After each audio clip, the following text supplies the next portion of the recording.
Okay, the last speaker will be Ángel Jordán, which is ex-provost of Carnegie Mellon University.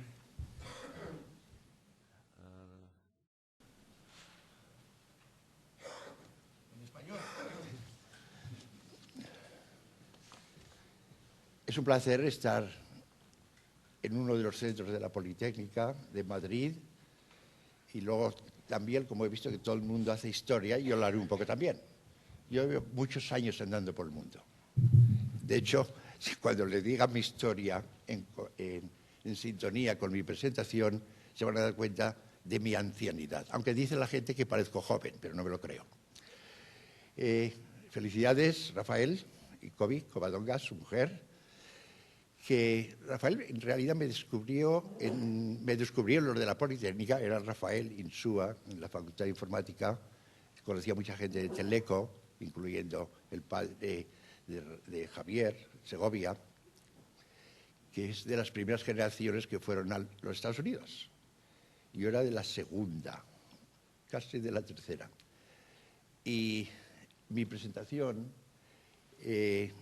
está basada en un extracto de una publicación que hice recientemente para uno de los volúmenes de la National Academy of Engineering, que el editor era Josh Buglialelo, amigo de Rafael también.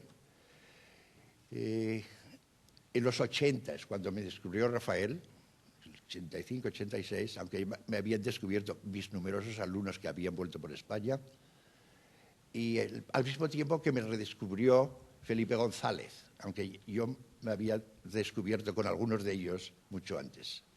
No les voy a dar mi historial político, aunque se lo figuran. Me marché muy joven a los Estados Unidos, cuando estaba trabajando en semiconductores, en los 50 en España, con transistores de punta entonces, y luego vienen los de junta. Y entonces mi jefe, que era un señor que acaba de volver de Stanford University, García Brines, aragonés, como tú y como yo, aunque yo soy vasco-navarro por parte de mi madre, aragonés por parte de mi padre, y mi acento es parecido al de Mateo Valero, porque soy de la provincia de Huesca. Yo me eduqué en Zaragoza, pero me marché, vine a Madrid, emigré por razones especiales, o me hicieron emigrar, porque yo trabajaba en semiconductores, los primeros transistores, en el laboratorio de investigación del Estado Mayor de la Armada. Y el jefe de mi jefe era un señor que empezaba ya a ascender, era marino, y entonces era capitán de navío, lo iban a ascender, y luego subiendo, almirante y demás, y luego con tiempo llegó a ser una persona que ustedes conocen muy bien, Carrero Blanco. No era muy amigo mío y él decía que le gustaban los circuitos que estaba haciendo de transistores entonces, ya en los 50, pero que tenía ideas raras. Las ideas raras se figuran cuáles eran. Bueno, en esta presentación, que les digo que es un extracto de otro extracto, me estoy ciñendo un poquitín hay un poco de historia también. Más lo pueden leer en castellano, algunos acentos están mal puestos, algunas veces habrá palabras que las pongo en inglés, en itálicas, porque no tienen traducción buena al castellano. Lo que sí quiero advertirles, y esto está un poquitín, la historia está un poco americanizada, porque yo toda mi vida profesional ha sido en los Estados Unidos de América, aunque vengo con frecuencia a España, mi patria nativa, y ahora he recuperado mi ciudadanía española. Tengo los dos pasaportes, el de la izquierda y la derecha. Cuando vengo a Europa, miro a ver cuál es la cola que es más corta para entrar por las aduanas, por la policía, y si la europea es más corta, cojo el pasaporte de la izquierda, y si la cola es más larga, me voy a la de los fuera de la Comunidad Europea. Lo que sí quiero recordarles es que todo lo que estamos hablando aquí, las TICs que dicen ustedes, las tecnologías de la información y las comunicaciones, las TICs, que lo dicen así. En inglés, naturalmente, se invierten, porque los adjetivos para delante de los sustantivos, en inglés es ICT, Information and Communication Technologies. Todo el resultado de la convergencia entre las telecomunicaciones, que lo voy a ver más tarde, y los computadores.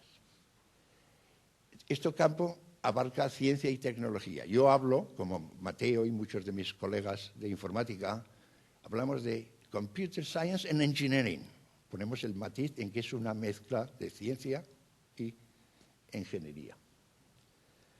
De algunos de estos temas voy a hablar a muy grandes rasgos, no en detalle. Voy a empezar por los avances que se están haciendo ahora en las cosas más mecanísticas, las cajas. Y que esto tiene una implicación en que todos los servidores y todas las cajas grandes de los mainframes y de los superordenadores de Mateo son enormes, eran enormes. El ENIAC ocupaba, como ustedes saben, tenía 18.000 válvulas de vacío y ocupaba 3 habitaciones en la Universidad de Pensilvania, cerca de Filadelfia, es mi estado, pero en el este. Yo soy de Pittsburgh, del oeste. Y las reducciones de que voy a hablar luego, y que ustedes la saben, y de la que ha hablado muy bien Mateo Valero, que son el fundamento, de donde ha surgido toda la informática en realidad, y las TICs.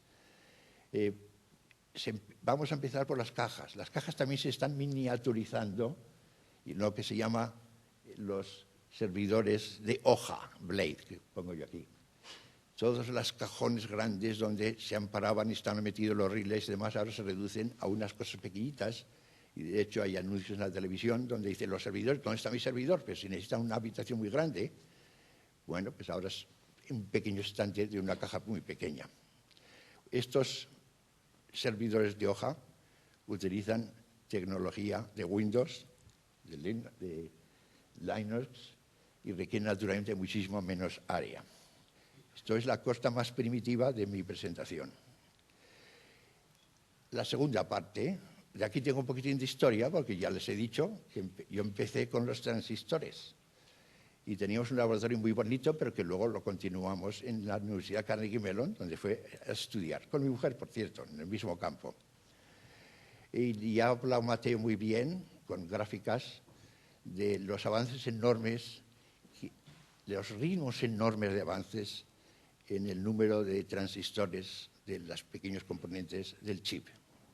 Ahí es donde yo hice mi tesis doctoral, cuáles eran los límites a que se podía alcanzar entonces, porque yo estaba estudiando ruido en los transistores, los transistores CMOS.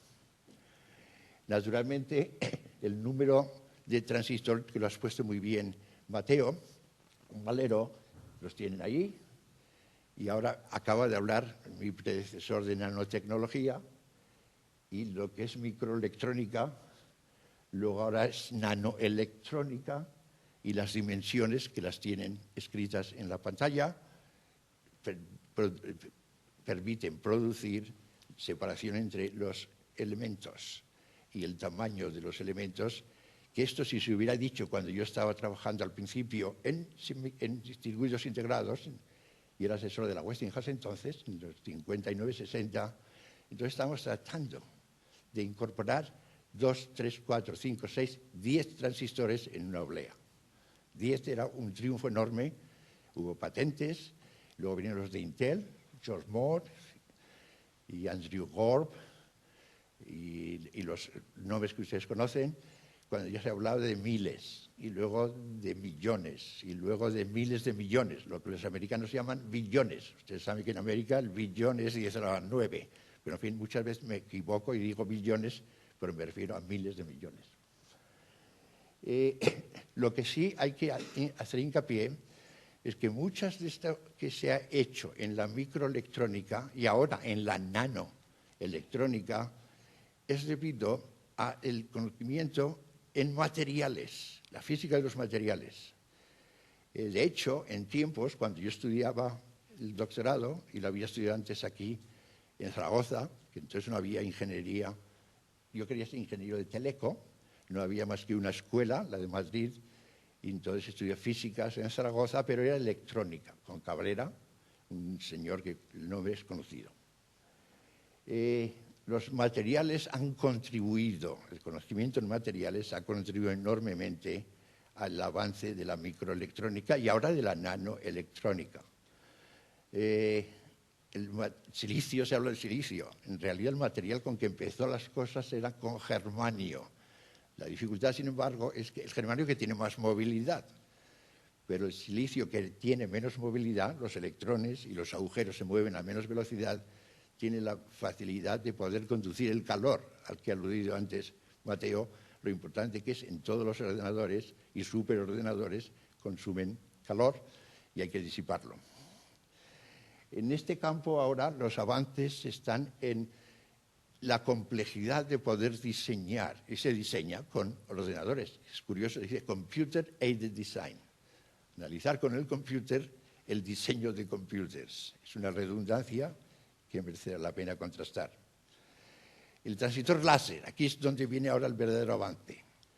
En muchos de estos temas de los que estoy hablando, incluso haciendo futuro, se trabaja en mi universidad. De hecho, muchos los he cogido yo, porque soy mayor que ellos, aunque yo soy estudiante de dos personas que ustedes conocen muy bien, las fundadoras de la inteligencia artificial. Simon era mi maestro, y Alan Newell, dos de los 4 fundadores de la inteligencia artificial.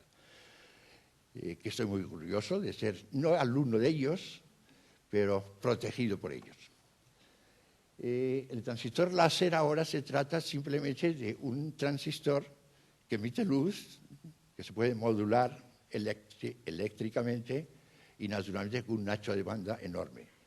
Estos transistores se están haciendo ya no en mi universidad, sino en la Universidad de Illinois, en Urbana-Champaign, por Nick Holoniak, uno que era contemporáneo mío al principio en los circuitos integrados. Este es a donde puede ir ahora los futuros transistores.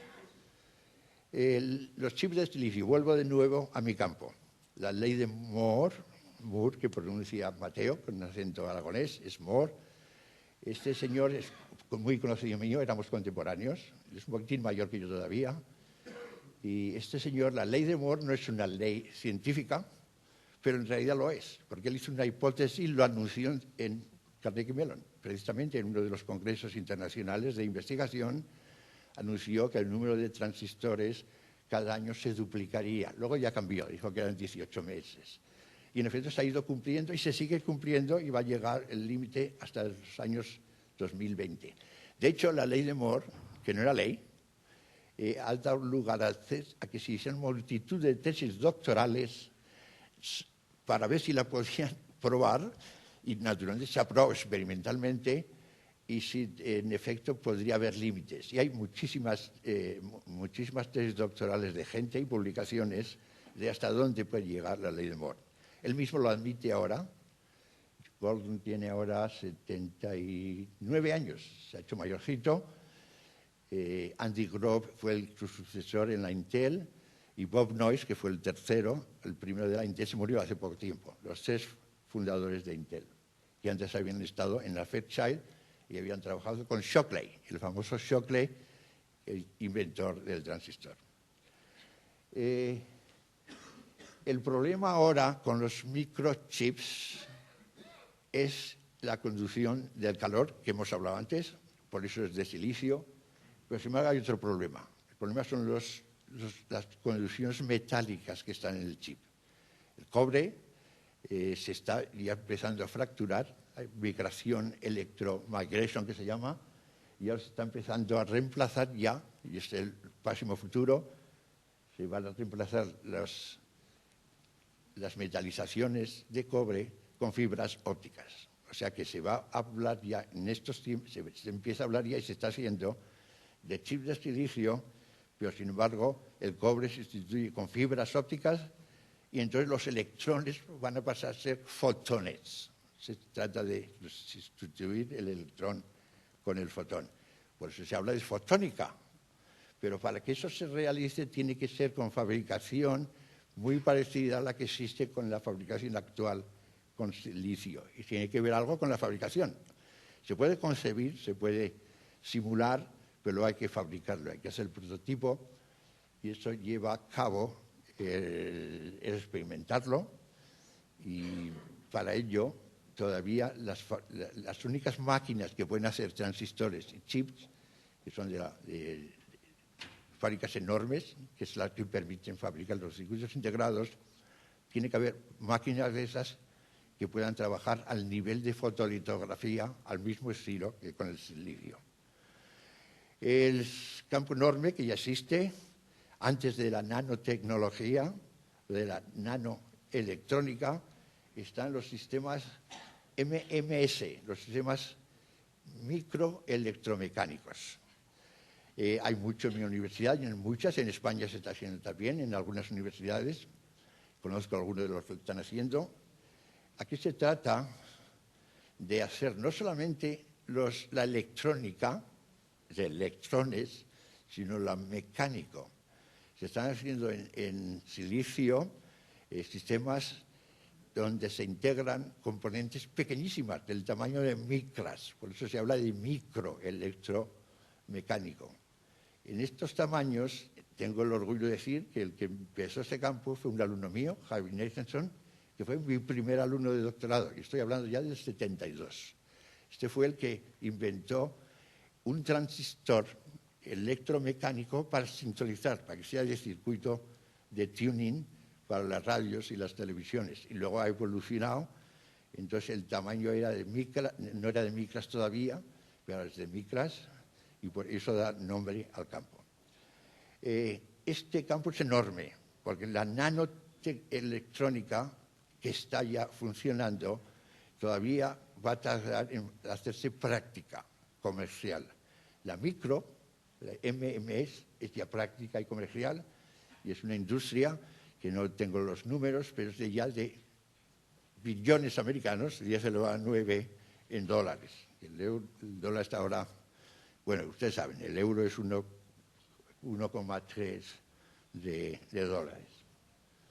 Se habla de sistemas fluídicos, se habla de sistemas de radiofrecuencia para sintonizar, todo electromecánicamente.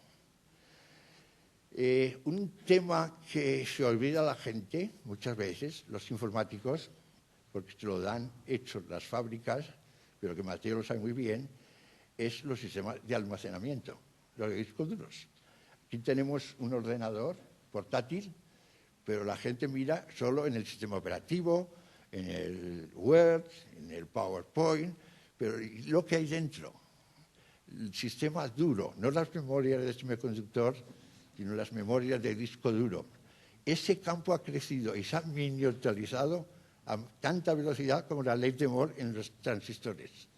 Lo que se hablaba en platos o platters, discos, que por ejemplo en el año 56 se tenían 50 platos de 24 pulgadas, recuerden la pulgada, centímetros, 2,5 pulgadas, yo lo hablo en pulgadas porque llevo muchos años en los Estados Unidos, pero ahora se habla ya de poder almacenar un terabyte en 4 discos de 3,5 pulgadas. O sea que este campo se ha miniaturizado mucho, tan rápidamente como los semiconductores. Necesito agua porque me está secando la lengua.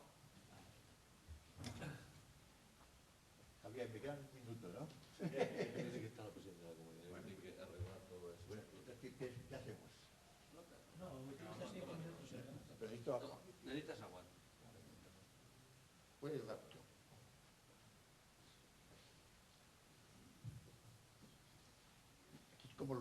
Así es como se bebe el agua en América. En España se bebe con vaso. Eso también lo han visto, ¿no? En la televisión, las campañas, Obama y todos estos están dando la campaña y cogen un vaso de agua, una botella. Ordenadores cuánticos. Esta es otra etapa futura que ya casi existe. Se está hablando de ordenadores cuánticos que esto van a permitir que incluso los superordenadores de Mateo pudieran hacerse cuánticamente. Esto es especulativo, pero se está haciendo ya. Se habla, por ejemplo, entonces, se habla ya del elemento de un superordenador, de un ordenador cuántico, es lo que se llama, se habla de qubits, pero que tienen más de ceros y unos, varios números y también con lógica difusa. Y el elemento esencial es el ion trap. El ion trap que es una cosa especulativa, pero que existe, se está intentando hacer experimentalmente. O sea, en esencia, ordenadores cuánticos es un campo que viene, que va a influir a la electrónica, a la informática y a los superordenadores. La robótica, mi tema favorito, porque yo fui el fundador del Instituto de Robótica en Carnegie Mellon, cofundador, con Russ Reddy, premio Turing. Este es un campo fascinante. A mí me gustaba la robótica porque me permitía hacer, y tuve muchos alumnos en este campo, hacer sensores inteligentes. Ahí venía la microelectrónica para hacer sensores inteligentes con inteligencia artificial para la robótica. El campo ahora es enorme. Nosotros tenemos un instituto grandísimo, que en realidad es equivalente al departamento, dentro de la Escuela de Computer Science, de la Facultad de Computer Science. Aquí se está hablando entonces de la robótica cognitiva, y lo que se intenta hacer y se hace ya son los multi-robots, pequeñitos robots de juguete. Los japoneses están muy avanzados en este campo. De hecho, la manufactura, la fabricación de la robótica está más avanzada en Japón que en los Estados Unidos y que en Europa, aunque en Europa está muy bien también. El campo interesante de la robótica es la interacción entre el robot y la persona. Porque claro, si los humanoides... la robótica empezó con manipulación. Manipulación, que es un campo muy bonito ahora y muy abstracto y muy matemático, está ya demasiado avanzada, incluso saturada. Pero en cambio, la manipulación con pequeñitos robots, y con muchos de ellos, no está tan avanzada, y es en lo que se está tratando de hacer ahora. Sobre todo en la interacción entre el robot y la persona. Lo mismo que se habla de interacción entre el ser humano y el computer y el ordenador, que este campo está trillado, aunque sigue creciendo. Lo bonito es poder interactuar entre el robot y la persona. Ustedes saben que los Carnegie Mellon tiene el equipo de Manuela Veloso, portuguesa, estudiante del MIT, pero profesora nuestra, alumna también de Herr Simon, mi maestro. Los robots juegan al fútbol. Y de hecho, Manuela es buena con su equipo, es campeona del mundo de lo que se llama Robots. No, RoboCup lo llaman, la Copa de Robos del Mundo. Aunque un catalán le ganó el año pasado, y aunque Manuela no se lo creía, porque es muy orgullosa, el de Barcelona ha ganado, y dice, no, que no, soy yo todavía la campeona con sus alumnos. Este campo es muy interesante, porque era el sueño que teníamos cuando fundamos el Instituto de Robótica, el que los robots no solamente fueran inteligentes, sino que pudieran actuar entre ellos. Y eso, naturalmente, si pueden jugar al fútbol entre ellos, tienen que interactuar, y ya están interactuando. Los agentes interactúan con ellos. Un campo muy bonito, que es antiguo, pero sigue progresando, es lo que se dice computer graphics, que no lo sé traducir muy bien al español, por eso digo gráficos en el ordenador. La gente dice computer graphics. En este campo se está haciendo muchísimo y sigue avanzando enormemente. Otro campo enorme de la informática es la programación, programming languages. Y es aquí lo que atañe más a la escuela esta de aquí y a la Facultad de Informática. Los programadores, y luego hablaré de ese campo, es los fundamentos luego de la ingeniería del software. La programación es francamente un campo teórico. Cuando se habla de programming languages en informática, es un campo teórico. No solamente es el programar con C++, C++, y hacer los Javas y demás. Es un campo extremadamente teórico, y se habla de lenguajes formales con semántica. Y esto es lo que más se acerca a algunas de las charlas anteriores que tienen formación matemática o lógica. Arquitectura de software. Ustedes saben que en el Instituto de Software, que yo también fui fundador en el Carnegie Mellon, financiado por el Pentágono, muy pocos hacen programación. Eso es para que lo hagan alguna vez los chinos y los indios. Y en España, los mexicanos. En realidad, lo que trabajan los informáticos es en la arquitectura de software, no en la arquitectura de Mateo Valero, de hardware, sino la arquitectura de software. Este es un campo que está avanzando muchísimo. Los diseños son muy bonitos, requiere una formación muy buena en matemática, al mismo tiempo que lógica, y se hacen modelos, checking model, para poder estructurar al nivel de arquitectura que cuando se programa a las líneas de código no haya defectos, que eso es lo que mata. Esa es en realidad una de las razones por la que existe el Instituto de Software Engineering Institute en mi universidad, y por la que hay varios institutos en Europa, en Rusia, China, debido a que naturalmente hay defectos en la programación. Es muy difícil hacer un programa de muchos miles y millones de líneas de código sin que haya defectos. Es inevitable. En diseñar bien la arquitectura evita que luego haya menos defectos en la programación.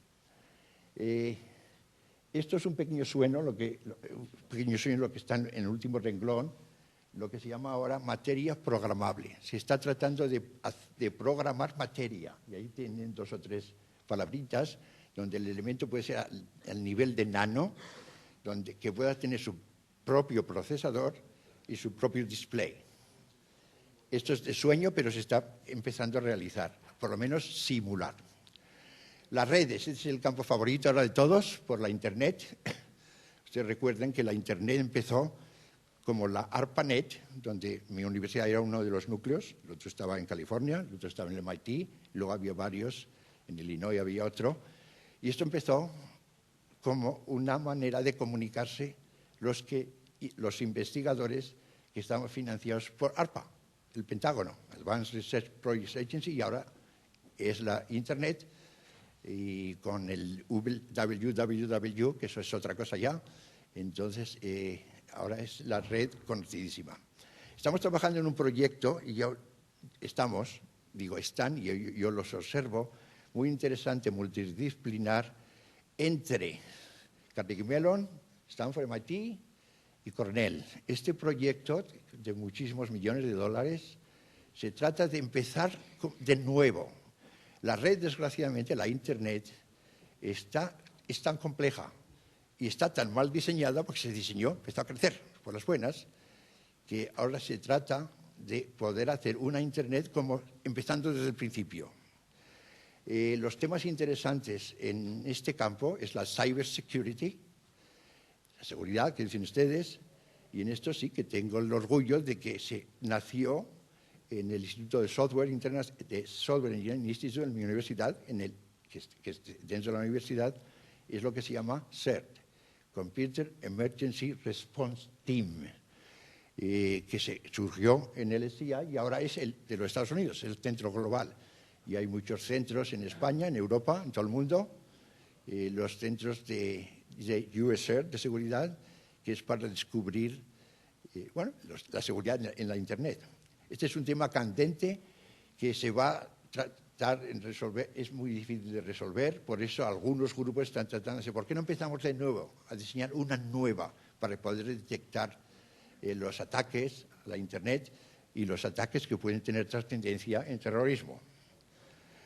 La inteligencia artificial, voy a estar 2 minutos con esto solamente, simplemente pasando. Este es un campo fascinante, es un campo que ya es viejito, porque empezó en el año 56, aunque entonces empezó con un sueño. Un campo muy interesante es el aprendizaje por máquina, machine learning, de los que han hablado también algunos de mis predecesores en esta charla, en este simposio. Y esto vino en realidad del data mining, de la minería de datos que ha evolucionado en aprendizaje con máquina. Tenemos un departamento entero dedicado a esto en el Carnegie Mellon, aunque con Tom Mitchell, aunque ha ido a Barcelona muchas veces y ha estado en Madrid también. La informática teórica sigue avanzando, es más bien la informática de los que han dado charlas anteriormente. Es un campo fértil, viene de la experimentación de la informática, pero está siendo teóricamente. Dentro de los lenguajes de programación, las fundaciones tienen que ser lógicas, matemáticas. Se habla también de interacción entre el ordenador y el ser humano. Nosotros tenemos un departamento entero dedicado a esto, y eso es muy curioso porque este centro abarca, y el campo abarca a informáticos, psicólogos, neurólogos, incluso los médicos que se dedican a operar, surgeon, como se dice surgeon en español, se me ha olvidado, mi hijo es cirujano, hombre, claro, yo tengo un hijo cirujano y trabaja también en cosas de cirugía con microrobótica. Y eso requiere interacción entre el ser humano, el robot y el ordenador. La ingeniería de software, mi tema favorito, por ser fundador de este instituto. Yo no me dedico a ello, pero lo entiendo globalmente. La ingeniería de software es un campo efervesciente, se practica en la Universidad Politécnica, también en Barcelona, también en varias regiones, porque yo veo que pasan muchos españoles y europeos por nuestro instituto, el Software Engineering Institute. Este es un campo fascinante, pero les recuerdo que la ingeniería de software es ingeniería, no es ciencia. Se puede argumentar que la informática es ciencia e ingeniería, es las dos cosas. De hecho, en los Estados Unidos, nuestra academia, National Academy of Engineering, la sección 5 es Computer Science and Engineering, que incluye la robótica y la microelectrónica. La ingeniería de software es simplemente, lo repito, es más ingeniería que ciencia. Se basa en la Computer Science, pero sin embargo el temperamento tiene que ser ingeniero. Bueno, en conclusión, lo que les quiero decir que nuestros campos, y es el campo de ustedes, el campo de mis compañeros que han estado en el podio, con la entrevista a mí, es un campo efervescente, fascinante, y que da lugar a que se cree mucho más. Y sobre todo en esta escuela, que es de formación, es muy importante que se sepa cómo va la microelectrónica, la informática, la ingeniería de la informática, etcétera, para poder formar a los futuros informáticos, que los que van a trabajar en la informática. Y con esto voy a concluir, porque creo que ahora viene una persona de más altura que yo, aunque más joven que yo, y quiero dar las gracias por escucharme y agradecer y felicitar a Rafael que ha sido un pionero en formar, en crear centros. Es un creador de centros y merece elogio, porque el crear centros, y yo creo unos pocos, no es nada fácil. Gracias.